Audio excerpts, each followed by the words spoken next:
Alright, well, here we go.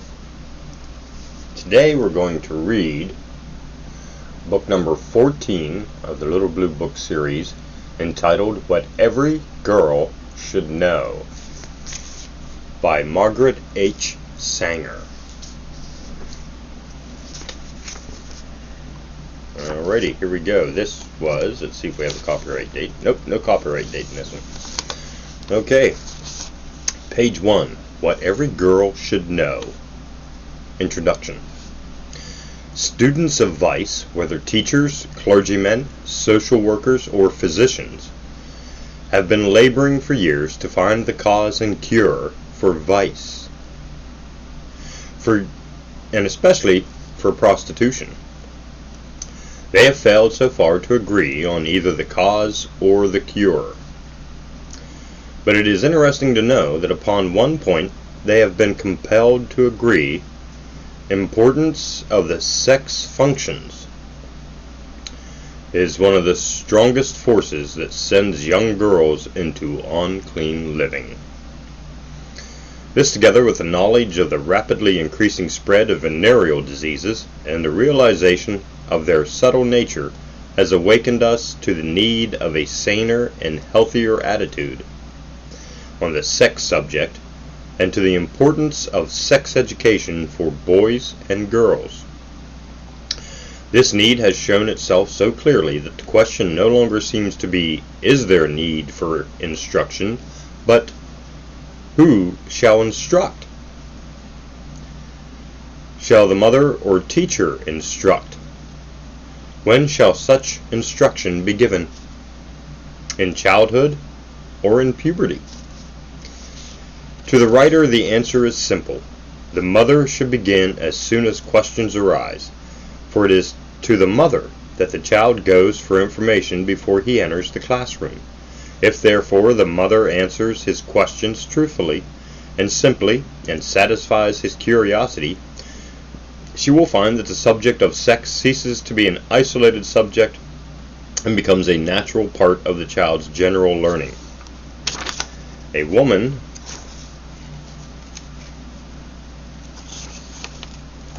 does not need to be a college graduate with a special degree in the subtlety of botany before she can tell her child the beautiful truth of its birth. But she does need to clear her own mind of prudishness, and to understand that the procreative act is natural, clean, and beautiful. That all nature is beautiful through it, and consequently that it is devoid of offensiveness. If the mother can impress the child with that beauty and wonder and sacredness of the sex functions, she has taught it the first lesson. And the teacher can elaborate on these teachings as the child advances in school. All schools should teach anatomy of the sex organs and their physiology, instead of teaching the human body is the neuter gender, as has been done up to this time. The whole object of teaching the child about reproduction through evolution is to clear its mind of any shame or mystery concerning its birth, and to impress it with the beauty and naturalness of procreation, in order to prepare it for the knowledge of puberty and marriage. There must be of necessity, no, let me reread that. There must of necessity be special information for the pubescent boy and girl, for having arrived at stages in their mental development where they no longer take for granted what has been told them by the parents. They are keen to form their own ideas and gather information independently. It is right, therefore, to give them the facts as science has found them. There are workers and philanthropists who say there is too much stress put upon the subject of venereal diseases, that the young girl, after learning or hearing of the dangers she is likely to encounter in the sexual relation, is afraid to marry, and consequently lives a life unloved and alone. To which I reply that my object is telling young girls the truth is for the definite purpose of preventing them from entering into sexual relations, whether in marriage or out of it, without thinking and knowing.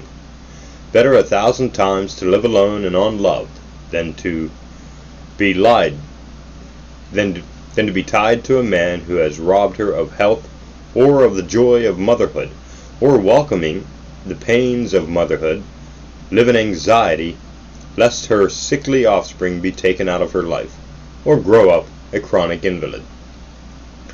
I have more faith in the force of love. I believe that two people convinced that they love each other and desire to live together will talk as frankly as their own health and nature as they do today of house furnishings and salaries.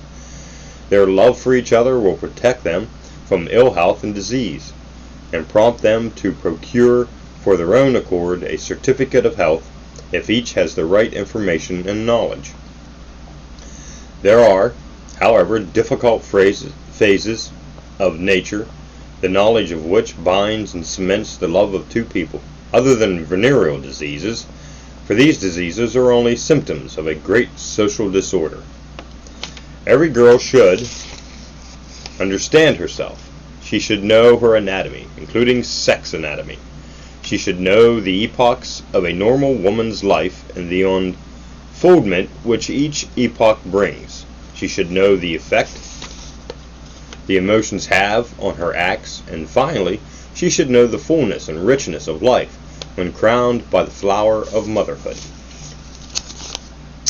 2. Childhood, Part 1. See if we can adjust this. Cutting my head off. Let's see if that works. Not really. It has been said that the American girl between the ages of 12 and 18 is the most neglected girl in the world. Just why this is so, it is difficult to say, but I doubt whether she is alone in this neglect. For this is known as the adolescent period, and it is only within the last few years that the mental and physical aspect of this period has been at all considered, or its importance recognized in any part of the world. The adolescent period is the time between the ages of 12 and 22 when the physical development comes suddenly into prominence, when the mental faculties become independent by active, and the sex of the individual strongly manifests itself. It is a period of the greatest importance to the girl, for her physical, mental, and moral development during this time still will have an important effect on her future life. It is also a period of the greatest interest to the mother, provided there is sympathy, confidence, and understanding between mother and daughter. Too much importance cannot be attached to the necessity of an early confidence between the girl and her mother before this period arrives. For this will give a girl a sense of superiority, a poise and understanding of herself, and consequently she will be practically immune from the influence of a bad environment, which otherwise might affect her in a way detrimental to her health and happiness. Up to this period there is very little manifestation of self. Fortunately, we have come to recognize that healthy outdoor play is as good for the little girl as it is for the boy, and the ideas of our grandmother's day, that boys were to play ball, ride, horseback, swim, shoot, etc., while the girls play with restricted to sedentary pursuits such as sewing, doll playing, etc., have been placed on the relic heap, and the girl of today keeps pace with her brother in physical freedom and activity. With the passing of those ideas, passed also our ideal of the delicate girl with a cough, small waist, and a dainty appetite, and the girl physically strong and healthy with a broader view of life has taken her place. With the passing of those ideas, passed also our idea of the delicate girl. Oh, I already read that. Sorry. Oh, here we are. Has taken her place. About the age of 12, there comes a sudden change in the girl.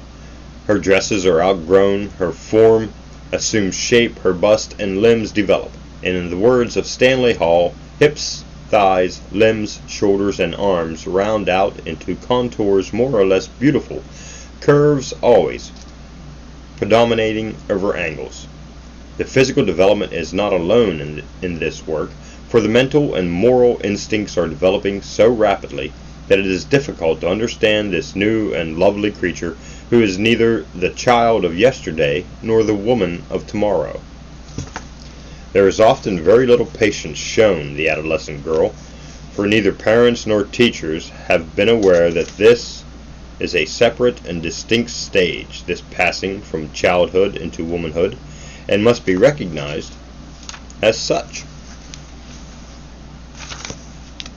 The first and most noticeable change in the girl at this age is the increase in height, which begins at the 13th year and ends about the 15th. There are girls who begin earlier and continue to grow for several years after this age, but it is with the average we deal, and the growth after the age of 15 is not so perceptible. Many girls show almost no other signs of womanly development until after this growth has ceased. The bones at this time are soft enough to yield to pressure, being cartilaginous, which makes the wearing of a corset especially dangerous, for the pressure on the ribs interferes with the development of the lungs, and tuberculosis is more easily contracted. Corsets should not be worn before the 21st year if possible, and then very loosely, for tight lacing is more harmful at this age than a few years later. Those who have made careful investigations of the harmful effects of corsets claim that not only are the chest and walls of the abdomen injured, but the development of the sexual organs is seriously hampered, causing many functional diseases, commonly painful, and also irregular menstruation caused by arrested development of the cervix.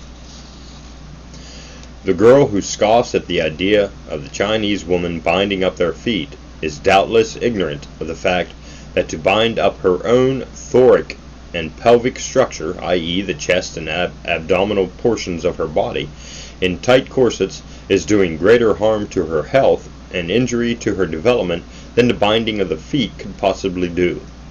Havelock Ellis says, "A few words on the subject would show that the habit of binding the feet of the Chinese women is based on the same ideas as the European woman has when she deforms her waist. They are both done for sexual attractiveness." As this rapid growth begins, the girl often finds it difficult to hold herself up straight. Her shoulders become stooped, her head and neck are thrust forward in a most ungainly manner. As she becomes conscious of this, instead of correcting it, she is likely to slouch and assume the most awkward habits. Her arms seem longer to her, hands, legs, and feet become new burdens to carry, and the desire to hide the hands behind the back, to fold the arms, to bend one knee and another, to lessen the length of the body, and to lean on something while talking are all signs of this consciousness.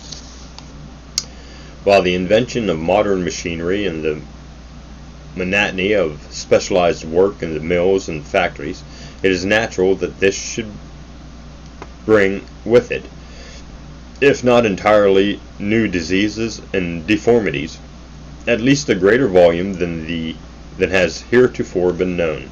Consider the little children in the cotton mills, standing for long periods with the weight of the body thrown on one foot, a position which causes curvature of the spine. Again, consider the young girls, still in their teens, bending over sewing machines from morning until night, from year to year. Their premium for their work is right-sided lateral curvature. Sitting with one leg crossed over the other in a sewing, carrying books under the arms to and from school, lifting and carrying heavy burdens, bundles, or small children, such as the absurd and deformed little mothers spend their playtime in doing, all cause curvature of the spine. Curvature is one of the most common deformities. Any position which throws the spinal column out of its natural line for any length of time is likely to produce it. Regular exercise in the open air will do much to prevent this, together with walking and dancing. If curvature is already noticeable, then it is best to get professional instructions and follow them closely. Next is the rapid bony development. Changes in the heart and circulation are most noticeable. The heart grows more rapidly during the adolescent age than the arteries do, which increases the supply of blood in the arteries and causes general circulatory disturbances, of which we see many outward signs such as blushing, nosebleed, headache, cold feet and hands, anemia, loss of appetite, or an appetite so capricious as to drive one frantic trying to satisfy it, for it jumps from ice cream, soda, to dill pickles according to whim. Some of these symptoms require special attention, particularly in the case of the girl at school or in an office which finds her work a great effort, tires easily, and becomes pale and nervous. Such a girl should spend as much time as possible in the open air, and build up her strength on milk and eggs. Sometimes a simple iron tonic will do much to overcome these disturbances. Pimples on the face are also very common at this period. Physicians assert that with cleanliness of the skin and regularity of the bowels, these symptoms will disappear without the aid of medicines or cosmetics. Such symptoms are of great annoyance to the adolescent girl, who is just developing pride in looking neat and keeping up an appearance of daintiness, and she goes to unending trouble to rid herself of facial blemishes, which often seem to grow worse, and if tampered will leave ugly scars. The nervous system also undergoes great changes at this age, and the growing girl is subject to various forms of nervous affections, such as stammering, jerking, restlessness, etc. These are symptoms which, if allowed to continue unattended, may develop into permanent disorders. In short, the adolescent girl needs constant watchfulness and attention. Childhood, Part 2. The organs of sense are also awkward to activity in the adolescent girl. The sense of smell becomes extremely acute. Offensive odors are very offensive, while pleasant ones are greatly enjoyed and desired. Thus we find perfumes used lavishly in girlhood, and alas, too often indiscriminately. With the development of the other senses, the sense of color is awakened. The girl who yesterday allowed her elders to choose clothing and colors for her, at this time becomes most exciting in her own selections of ribbons and dresses. Sunsets and forests have become beautiful, and often the girl with artistic talent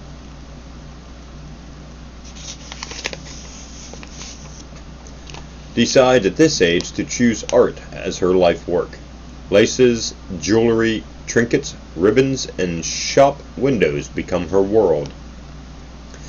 Indeed, so great is her desire to possess ornaments that she has been known to resort to petty thievery when unable to avail herself of the means to obtain them otherwise. Certain authorities have made vice and kindred subjects a study, asserting that it is this great desire for trinkets, silk petticoats, etc., which induces girls to sell their bodies and enter prostitution. Such authorities fail to see the economic significance of these unsatisfied desires. There is something wrong with a system of society which allows its women to sell their bodies for such trifles, the desire for which is part of their natural development. A craving for beauty and pleasure, dancing, music, singing, and laughter, An innate hereditary desire to adorn and beautify herself, which comes down to her from primitive women, together with a burning desire for the love of romance, characterize the adolescent girl and often remain with her far beyond the adolescent age. When the imagination is thus aroused, it is not useful to learn that the young girl yields to it, tells strange tales about herself, and is therefore often accused of lying. But this and petty thievery disappear as reason and willpower are developed. The change of voice in a girl is not so distinct as in a boy, but the voice gradually becomes softer, fuller, and of a more womanly pitch, though the change is quite unnoticeable while it occurs. The hearing becomes keener. Noises which a few months ago were considered a joke are now disturbing, such as father's loud sneeze. Music and singing have charms which in childhood were unappreciated. Parents and teachers who do not appreciate the change taking place with the girl at this period have small patience with such doings, calling her giddy and affected, when in reality it is all part of her development and can be guided and directed into beautiful channels. Together with her personal adornment comes interest in her surroundings. New and elaborate decorations furnish her bedroom, and toilet accessories become objects of pride. Primitive colors are displayed largely in curtains, bed coverings, wallpapers, etc., all of which explain the independent ego in the stage of transition. There are many forms of disturbance which the girl suffers at this period, such as hysteria and insanity, which, however, we will not dwell upon here. Enough has been said on the subject to impress upon my readers the cause of these physical and mental disturbances, and to realize that special care and consideration should be given to the girl of this particular age. The emotional nature also plays a most prominent part in the developing girl. One of the strongest emotions which very few girls passing from childhood into womanhood escape is religious awakening of one kind or another. It is said by some investigators that 80% of the conversations of women in the churches take place before the age of 20. From 30 to 40 years only a very few occur, something like 1 or 2%. It is also shown that more young girls join the church than boys. Some girls seem almost consumed by the desire to do good and be good in every thought and word and act, and have been known to go through various forms of self-punishment, such as fasting, sacrificing pleasures, etc. Again, others spend hours in absolute devotion to the neglect of health and studies. It is very easily seen why the church takes its flock while still in the adolescent period, for at no subsequent time is the girl's mind so plastic or so impressionable. If the same girl who enters the convent at 18 years waited until 22, she would very likely not enter, for the mental changes are the most intense from 16 to 18 years of age. Another common emotional awakening of girlhood is the affections. In boys, this awakening causes them to gather together in gangs. They follow their leader, whom they greatly admire and obey. In girls, it assumes a more simple form, such as devotion to a girlfriend of her own age. And the affection between them is deep and intense while it lasts. They tell their most private thoughts in secret to each other, dividing all honors, pleasures, and gifts that are almost inseparable. And I have known a girl whose affection was so deep for her chum that she wore mourning when the chum's father died. Another form of affection which the girl of this age manifests is that is that for an older woman, often a teacher or neighbor.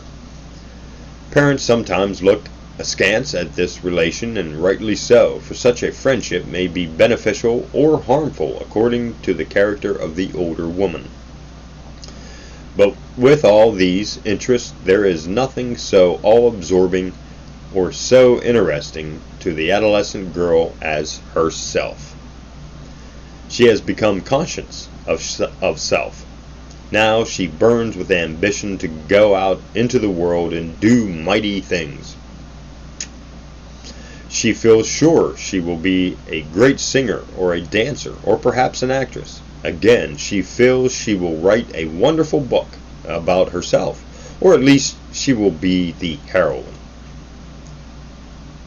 Or she will write a wonderful tragic play, or she will nurse on the battlefields and care for the sick and dying. These, together with thousands of other desires, burn in her mind and can be increased or lessened according to the character of the books she reads.